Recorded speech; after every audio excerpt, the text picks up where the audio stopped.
Imagine a calm day over Spain's Canary Islands. But on March 27, 1977, the island of Tenerife was about to become the site of the deadliest aviation disaster in history. It all started with a bomb threat at a nearby airport, which forced dozens of flights, including two massive Boeing 747s from KLM and Pan Am, to divert to the small, ill-equipped Los Rodeos airport. The airfield quickly became a chaotic parking lot of giant jets. As hours ticked by, frustration mounted for both the crews and passengers. To make matters worse, a thick blanket of fog descended, swallowing the runway and reducing visibility to almost zero. In the cockpit of the KLM jet was one of the airline's most senior captains. In the Pan Am plane, an equally experienced crew. Both were eager to get back in the air. In the control tower, amidst crackling radios and overlapping transmissions, a fatal misunderstanding was about to unfold. Have you ever wondered what happens when everything that can go wrong does? Picture this. A runway so blanketed in fog you couldn't see more than a few feet ahead. One massive 747, the KLM jet, is ready for takeoff. Another 747, from Pan Am, is lost in the same fog, taxiing on the very same runway. In the control tower, chaos reigns.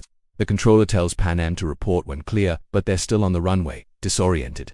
At that exact moment, the KLM captain Van Zanten mishears his clearance. Thinking he's good to go, he pushes the throttles. His co-pilot warns him, "Wait, we don't have clearance," but the captain, eager to leave, just says, "We're going." Suddenly, the Pan Am crew sees landing lights hurtling towards them. They floor it, trying to swerve off the tarmac, but it's too late.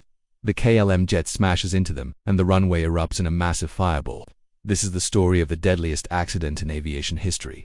Follow to learn more about how this disaster changed air travel forever. Can you imagine the sound of two jumbo jets colliding? That's what happened at Tenerife Airport, where a wall of fire and smoke consumed two 747s, claiming 583 lives in the deadliest aviation disaster ever. Investigators later uncovered a tragic chain of events: dense fog, misheard commands, and immense pressure. The KLM captain mistakenly believed he was cleared for takeoff, while the Pan Am crew was still on the same runway, lost in the fog. It wasn't one single error, but a cascade of human miscommunications that led to this nightmare. In the aftermath, the world of aviation was forced to change. New, stricter rules were implemented, standardized communication phrases, and crew training that encouraged co-pilots to challenge a captain's decision. The painful lessons learned from that day are still taught to every pilot, ensuring such a tragedy never happens again. Sometimes, the darkest moments lead to the changes that keep us all safe. Thanks for watching, and if you found this story compelling, please subscribe for more.